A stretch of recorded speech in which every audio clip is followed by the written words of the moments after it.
Nag-iisip ka bang magpatayo ng 1 million pesos worth na bahay sa Pilipinas at mag-loan sa PNB through its own Philippine Home Loan Program? Let's do a sample computation. For example, 1 million pesos ang niloan mo sa PNB and kaya mo itong bayaran in 10 years. If ang estimated interest rate ng PNB at the time na nag-loan ka ay 6.05% per annum, ang required monthly payment mo ay 30,494 yen or approximately 11,127 pesos. Affordable, di ba? Pero what if gusto mong bayaran in 20 years time? Possible rin ito, and ang estimated monthly payment mo na lang ay 19,713 yen or 7,193 pesos.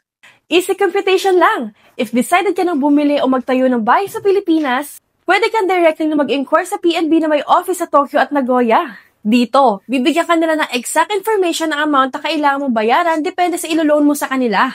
Ang OWN na Philippine Home Loan ay may flexible na payment period from 5 years up to 25 years. And very advantageous ito sa mga Filipino dito sa Japan dahil dito sa Japan mo na ito babayaran. Kaya wala ka nang iisiping problema at hindi mo na rin iisipin ang conversion rate dahil in yen mo na ito babayaran. So ano? Ready ka na magtayo ng bahay sa Pilipinas?